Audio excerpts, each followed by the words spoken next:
Olha, vamos falar de algo que é importante e é uma pauta importantíssima, está correndo o Brasil inteiro. E você sabe que o mês de agosto é o mês lilás. E para falar do mês de agosto lilás, hoje estamos recebendo aqui pessoas que sabem e entendem do assunto, né? Hoje a gente está aqui com a nossa diretora, né? Cristiane Lúcide, e hoje estamos recebendo também a visita do desembargador do TJRJ, Wagner Cinelli, autor dos livros Sobre Ela, uma história de violência, Metendo a Colher, Igualdade e Progresso. Desembargador Wagner Cinelli diretor cultural da AMAERJ do TJ Rio de Janeiro. Preside o Comitê de Promoção de Igualdade de Gênero e de Prevenção e Enfrentamento dos Assédios Moral e Sexual, da Discriminação do Primeiro Grau de Jurisdição do COGEM Primeiro Grau. Boa tarde. Boa tarde, Fernando. Boa tarde, desembargador. Boa tarde, minha diretora. Boa tarde, Fernando. Boa tarde, desembargador Wagner Cinelli. Sempre importante a gente ter pessoas, né, que possam falar sobre essa pauta que é muito importante, né, do agosto lilás. Estamos vivendo um mês diferente. Então é importante a gente ficar por dentro e saber de tudo que está acontecendo, né? Para você que está em casa, você mulher que está sofrendo com algum problema de assédio ou outras coisas, não é? Essa pauta é importante para você, tá legal? Desembargador e minha diretora, 20 anos depois, a Lei Maria da Penha mudou de fato a vida das mulheres? A Lei Maria da Penha é muito importante, é um marco legislativo. Agora, uma coisa é a lei e outra coisa é a aplicabilidade da lei. Não apenas com a Lei Maria da Penha, qualquer lei, né? Então, assim, ela é fundamental, ela é uma resposta necessária que o Brasil teve que dar em razão de uma condenação em uma corte internacional que disse: Brasil, você não está cuidando bem dessa situação, as mulheres não estão sendo bem tratadas no seu sistema de justiça criminal, vocês têm que fazer alguma coisa. E foi uma resposta que foi essa resposta legislativa. E essa lei que completa 20 anos, e por isso, como ela é de 7 de agosto, agosto é o mês que ela entrou em vigor, então a gente fala no agosto lilás, correto, que é para provocar essa conscientização, que é o ano inteiro, na verdade, mas a gente em todos agosto os dias chama, é importante, né? Sim, chama atenção para isso tudo. E a lei, desde a sua edição, ela sofreu várias alterações que eu chamo de aprimoramentos, né? Foi se percebendo que era necessário ter medidas protetivas, viu-se que era necessário nomear os tipos de violência que estavam chamando a atenção, e essa lista alterou. Esse ano mesmo a gente passou a ter uma sexta violência, que é a violência vicária, é quando aquele agressor, aquele homem pratica uma violência para atingir a mulher de uma maneira indireta, através de outra pessoa, né? Ele mata o filho dela para fazê-la sofrer, como um exemplo que eu posso dar da violência vicária. Mas a Lei Maria da Penha, ela é importante, ela é fundamental. O ideal é que não precisássemos de lei nenhuma, porque tudo estaria equilibrado, né? Essas coisas não aconteceriam, mas elas acontecem. E a lei, ela é Maria da Penha porque a mulher está em desvantagem na estrutura social, uma desvantagem histórica. E nessa desvantagem histórica foi subtraído das mulheres por muito tempo poder estudar, poder votar, poder ser votada, ter autonomia. Então é uma luta de muito tempo. Então a lei não é João da Penha, ela é Maria da Penha, porque quem está em desvantagem são as mulheres. A gente precisa buscar um equilíbrio disso. Não chegamos lá. Muita coisa melhorou, mas a estrada é longa. Com certeza, 20 anos depois, a Lei Maria da Penha mudou de fato a vida das mulheres?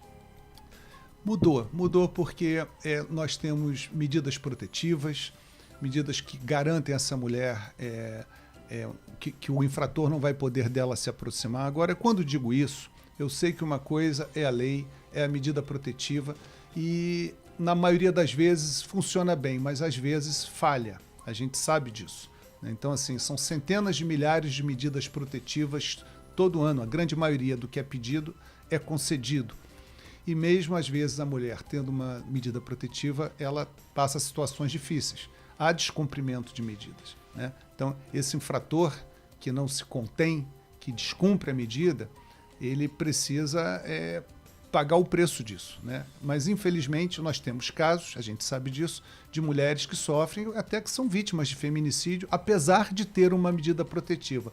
Mas isso não é assim, então não serve para... Serve sim, porque centenas de milhares alcançaram o objetivo, e essas centenas de milhares foram efetivamente protegidas. O que a gente precisa é aprimorar os instrumentos de garantia, né? Ronda Maria da Penha, Patrulha Maria da Penha, que são policiais e guardas especializados para atender situações em que a mulher ela já tem a medida protetiva e controla a aproximação desse infrator, desse ex-marido, ex-companheiro, né, que a ameaça, para que ela tenha tempo de chamar e de ser acionada, para que tenha essa proteção efetiva, né? Então, assim, como eu disse, a estrada é longa, mas a gente não está parado. Eu gostaria de... Perdão, Fernando, não, pode eu falar. Interrompi você. Eu gostaria primeiro de pontuar, né, que a vinda do desembargador Wagner Cinelli aqui à TR FM nos dá muita alegria e é uma ocasião muito importante para nós, porque nós sabemos que um desembargador é uma pessoa muito ocupada, né, tem muito trabalho. No caso do desembargador Wagner Cinelli, o trabalho dele com relação a essa questão de conscientização contra a violência contra a mulher é um trabalho que ele faz com muita dedicação, com muito afinco, e eu queria pontuar o fato de que ele é um homem falando sobre isso. Porque muito se fala sobre essa questão, ainda mais nesse mês do Agosto Lilás, nós vemos muitas mulheres falando sobre isso. E eu acho muito importante quando um homem fala sobre esse assunto, porque nós estávamos conversando mais cedo, né? Realmente a mulher tem lugar de fala com relação a isso, mas é muito importante que os homens também falem sobre isso, porque senão parece que fica um assunto restrito à questão feminina. E, na verdade, os homens precisam ouvir, mas precisam também falar sobre isso, né? Cristiane, você falou muito bem. Quer dizer, o lugar de fala, a legitimidade total é das mulheres para falar desse assunto. Agora, é um assunto que envolve direitos humanos, ele é um assunto que é uma questão social importante. Toda vez que a gente tiver direitos humanos envolvidos, a luta é da sociedade, é de todas as pessoas, né? E sobre a participação dos homens, nós tivemos um caso trágico no Canadá, já de muitos anos, que foi um homem que invadiu a escola politécnica em Montreal e assassinou muitas mulheres estudantes de engenharia. Soube-se depois que ele tentou entrar nessa instituição e não conseguiu, e ele culpava as mulheres ocupando os espaços que antes eram exclusivos masculinos. Ele se sentiu incomodado e ele entrou lá dentro determinado a praticar uma chacina, e assim ele fez, matou muitas mulheres. Como resultado dessa tragédia, que ele acabou morto também, mas como resultado disso, os homens do Canadá se reuniram e falaram: essa luta é nossa também. Então, em dezembro, nós temos o Laço Branco. Então, o Laço Branco é uma campanha que começa no Canadá e que toma dimensão global, que é exatamente a necessidade da participação dos homens nessa trincheira. É muito importante. Realmente muito importante. Eu tenho uma pergunta aqui que eu acho que é importantíssima pra gente também, né? A violência doméstica ainda é muito mais comum do que aquilo que chega ao conhecimento da justiça? Olha, a violência doméstica é uma realidade, né? E, obviamente, nem todo crime que acontece chega à polícia ou chega à justiça, né? E no caso daquela violência praticada no âmbito do lar, pelo companheiro ou ex-companheiro, ela, infelizmente, ela é uma grande estatística, um grande número na estatística de feminicídio, porque a grande maioria dos feminicídios, eles são praticados por companheiros ou ex-companheiros, pessoas com quem essa mulher vítima se relacionou. Isso é a base de 80%, e na maioria das vezes isso acontece dentro de casa, né? Que era o lar, que era para ser um ambiente de proteção, infelizmente é o palco dessas provocações, dessas agressões e dessas tragédias. Então, por isso é muito importante, quando a gente escuta um grito, um pedido de socorro, ou algo que indique que está havendo alguma agressão, né, na nossa vizinhança, ou que nos chegue que a gente tome uma providência. Agora, quando eu digo tomar uma providência, não é para ninguém se colocar em risco. A providência que for possível tomar. Essa providência, certamente, ligar o 190, que é o número da Polícia Militar, é sempre acertado. A polícia sabe como agir, né? Então, assim, a providência pode ser essa, mas nunca se omita. Tome uma providência. Sempre que você escutar um pedido de socorro, você atenda. Desembargador, a propósito dessa questão das providências, né? A nossa rádio ela tem uma audiência feminina muito grande. Enfim, a maior audiência aqui de Teresópolis, da região serrana, é a nossa. Então, eu tenho certeza que muitas mulheres estão nos ouvindo agora. E aí eu queria perguntar, com relação a essa questão de providências, o que uma mulher que esteja sofrendo uma situação de violência doméstica dentro de casa, né, como o senhor falou, o que ela pode fazer? Como ela pode pedir ajuda? Como ela pode se defender? O que ela deve fazer? Olha, é muito comum que a mulher vítima de violência dentro de uma relação abusiva, que ela não se dê conta de que ela esteja nesse papel. Às vezes ela acha que aquilo é assim mesmo, casamento é assim mesmo, meu marido é nervoso, deixa isso para lá. Mas ela é vítima, né? E ela precisa se reconhecer nessa condição. Primeira coisa é a tomada de consciência de que aquilo é uma relação assimétrica, desigual, que ela está numa relação de subordinação, que ela está sendo controlada. Se esse homem está controlando a sua roupa, o seu telefone celular, os seus passos, o que você está fazendo, isso não é nada normal. Isso é o anormal. Então, se você tem sinais dessa natureza, ou ele lhe cerceia a conduta, ou lhe tolhe a palavra, fique atenta. E se você entender que está nessa situação, ou se tiver dúvida, peça socorro, converse com quem? Com as pessoas da sua confiança, as pessoas que você confia, seus parentes, seus amigos, esse círculo íntimo que todas as pessoas costumam ter. E há muitas outras portas. Hoje em dia, Ministério Público tem a Ouvidoria da Mulher, Defensoria Pública tem, o número 180, que é o Disque Mulher, é um telefone que tanto alguém que está passando por uma situação dessas, ou que sabe de alguém que esteja passando por uma situação dessas, pode ligar e se orientar, pode ficar anônimo.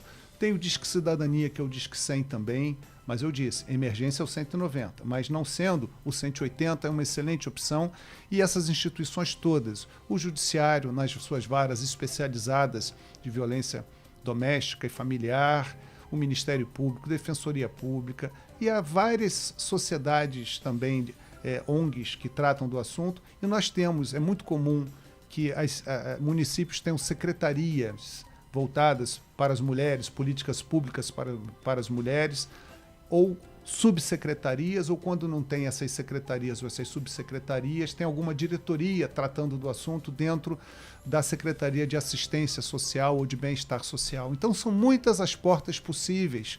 Então, assim, se estiver nessa situação, não hesite em buscar ajuda.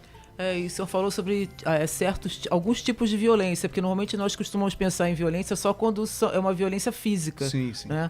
E aí eu me lembro muito dessa violência com questões de dinheiro também, né? Sem eu dúvida. conheço mulheres que trabalham e o marido fica com o salário delas, e é ele que administra e ela não tem autonomia para usar o seu próprio dinheiro. E aí eu me lembro que eu vou contar um caos agora, uma mulher muito importante na minha vida, assim, muito experiente, ela sempre me falou, desde que eu era menina, ela dizia assim, olha, você pode, enfim, se quiser casar, se quiser ter uma vida com outra pessoa e tal, beleza, tudo bem. Mas aí ela usava as palavras dela do jeito que ela vivia, né? Ela dizia assim pra mim, se você trabalha e tenha seu dinheiro e tal, mas se por algum motivo você não trabalhar e não tiver seu dinheiro, tenha sempre o dinheiro de fugir. Ela dizia isso, separe o dinheiro de fugir, mesmo que seja separar um pouquinho do dinheiro, né? Porque se você precisar sair do lugar onde você está, por uma questão dessas, você pelo menos tem como sair. É um plano de fuga. E eu já dei esse conselho para várias pessoas. E algumas pessoas seguiram. Depois elas vieram me dizer, olha, eu me lembro quando você me falou e tal, e eu tive em tal situação, e aí eu tinha o meu dinheirinho de fugir. E eu sempre tive um dinheirinho de fugir. Eu nunca precisei usar o meu, mas eu sempre tive. Uma emergência, né? Pois é. Graças a Deus eu não precisei. São vários tipos de violência. De fato, a violência física ela é a mais óbvia de todas, né? Mas nós temos as outras violências, moral, sexual, psicológica, vicária e patrimonial. A violência patrimonial é exatamente isso. Esse homem se apropria do dinheiro da mulher, ou esse homem usa o dinheiro que é dos dois como se só dele fosse, né? Ou ele subjuga financeiramente essa mulher. Por isso que ter a independência financeira é muito bom e estar atenta para que não aconteça coisas dessa natureza. Ou então, violência patrimonial, ele quebra o celular dela, ele rasga a roupa dela, isso também é violência patrimonial, né? Então, a violência patrimonial, ela existe, ela é uma realidade e às vezes difícil de ser identificada pela própria vítima. Porque às vezes até é uma questão cultural, né? Né? Interessante, isso é um assunto... A gente pode ficar aqui 3 dias conversando, desembargador. Exatamente. Agora, as campanhas de conscientização, desembargador, realmente conseguem mudar os comportamentos? Olha, campanha de conscientização consegue. E, seguindo na linha da tua pergunta, o que eu acho é que falta campanha. Não que não tenha, tem, mas tem de menos. Eu queria poder ligar a televisão, ligar a rádio, como quem está ligando agora está nos ouvindo, né? Certo. Mas assim, e esse tema batendo o tempo inteiro, né? A gente sai na rua e vê um monte de placa de outdoors anunciando produtos. Lá em Itatiaia tem uma Secretaria de Políticas Públicas para mulheres e eles tiveram uma iniciativa pioneira. Espalharam pela cidade placas conscientizadoras. Então, ao invés de outdoors, são placas para todo lado dizendo violência contra a mulher não, basta de violência. É subliminar, mas é permanente. Olha, dizendo assim, esse problema aqui existe. Esse problema aqui é sério e a gente vai trabalhar essa questão. Então, a gente precisa, sim, de muitas campanhas. Elas ajudam demais. Eu só lamento que a gente tenha campanha de menos. E acho que isso caberia aos 3 entes da federação terem essas campanhas. Municípios, governos e União Federal. Infelizmente, o homem, por ser homem e ter mais força que a mulher, ele acaba se excedendo, né? E ocasionando um problema grave na família, um tapa, um soco, a esposa com olho roxo, essa coisa toda. E o que o senhor gostaria que todo homem entendesse sobre isso, a violência contra a mulher? Olha, eu queria que todo homem não praticasse a violência, né? E além de não praticar a violência, para aqueles que não praticam, porque a gente quando fala assim parece que os homens estão todos praticando violência, também não é isso, né? Não é uma maioria, mas essa turma que faz isso faz um estrago danado e estraga vidas, né? Vidas e vidas, porque eu estava em um evento um outro dia e uma orientadora educacional do Estado, ao final da palestra, me procurou e falou: Dr. Wagner, eu quero lhe dizer que eu gostei muito da sua palestra, foi muito importante, e eu sou filha do feminicídio, porque eu criança assisti meu pai matando a minha mãe. Nesse dia eu fiquei órfã dos dois, porque minha mãe foi para debaixo da terra e meu pai foi para a prisão e eu nunca mais o vi, né? Olha que coisa trágica, que coisa pesada, que coisa forte. Essa criança ficou sem pai e sem mãe e ela assistiu esse desastre familiar, ainda por cima. Aliás, é muito comum que essas agressões ou até os feminicídios que acontecem ocorram na frente de crianças, de parentes, o que é um fator para aumentar a pena desse autor desse fato, né? Hoje não dá para dizer que a pena para um feminicídio é pequena. Ele pode pegar até 60 anos, né? E a partir do pacote anticrime tem que cumprir até 40. Pelo menos é assim que está lá. Então, assim, é barato. Não é barato, né? Os benefícios legais são mais duros para o feminicida. Então, mas esse homem, nessa hora, não pensa nisso. Ele faz e pronto. Então, cega e faz. E assim, o que seria muito importante é respeito, não agrida, não faça, pare e pense, né? Ele estraga a vida da mulher, ou acaba com a vida da mulher, estraga a vida da família estraga a sua própria vida. Então, um mundo livre dessas agressões, dessas violências, ele é bom para as mulheres e bom para os homens, é bom para todas as pessoas. Correto. Antes da gente se despedir, eu vou fazer uma última pergunta aqui que é interessante. Neste momento, algumas mulheres que podem estar sofrendo algum tipo de violência e estão nos ouvindo aqui na Teria FM, o que o senhor gostaria de falar para todas elas? Eu gostaria que elas analisassem a situação em que elas se encontram e concluíssem se realmente é uma situação desconfortável, né? Você conviver com uma pessoa é para ser uma coisa boa, não é para ser uma coisa ruim, não é para você viver preocupada. Então, se tem alguma coisa, um relacionamento que você esteja vivendo que lhe traga angústias, lhe traga sofrimento, lhe traga dores, que você seja vítima de qualquer tipo de agressão, qualquer tipo de violência, pare e pense e veja como é que você pode reconduzir sua vida, né? A gente, quando pega um trem e a gente descobre que está indo na direção ao contrário, está indo na direção errada, quanto antes a gente descer na estação para retomar o rumo, melhor. Então, se for isso, considere isso e peça ajuda, rompa o silêncio. E romper o silêncio, como eu disse, procure as pessoas da sua confiança e as instituições que estão com as portas abertas. Muito obrigado, desembargador. Gostaria de agradecer o senhor, o desembargador do TJ Rio de Janeiro, o Wagner Sinelli, e também as considerações finais aqui da nossa diretora, Cristiane Lucidi. Eu quero agradecer o desembargador Wagner Sinelli por ter vindo aqui, dado seu tempo aqui para nós, na Rádio Teria FM, para a população de Teresópolis. Foi muito importante Obrigado. a sua vinda aqui. Já está convidado para vir outras vezes, porque aqui a gente fala sobre esse assunto não só em agosto, a gente fala sempre... O ano inteiro. O ano inteiro, exatamente. Já está aceito também. Ótimo. Então, e eu queria dizer também que o desembargador ele é autor de alguns livros sobre esse assunto. E o Fernando vai dizer melhor aí, mas ele trouxe vários exemplares para a gente sortear para os nossos ouvintes. Então, Fernando, faça o marketing. Como é que a pessoa pode participar desse sorteio? Pode mandar o WhatsApp aqui para a gente, que a gente vai estar fazendo o levantamento de todos esses WhatsApps aí que estão participando. E tem, olha, diversos trabalhos sensacionais aqui do desembargador Wagner Sinelli. Igualdade e Progresso... um livro Igualdade e Progresso, sobre ela uma história de violência. Tem também aqui O Último Dia e Metendo a Colher, porque lugar de mulher é aonde ela quiser. Isso ok? Mesmo. Maravilha. Muito um bem. abraço. E também gostaria de, nessa parte também, homenagear o nosso corpo diretivo aqui da rádio, de mulheres, porque a gente passa o dia a dia com todas elas aqui, a gente vê o capricho, né? E os detalhes e os mínimos detalhes, como tudo aqui é tratado. E nós somos tratados maravilhosamente bem. Tá vendo? Que continue sempre Nós assim. tratamos os homens e as mulheres muito bem aqui na Rádio Teria FM. É isso mesmo. Uma boa tarde para todos vocês. Boa tarde, muito obrigado.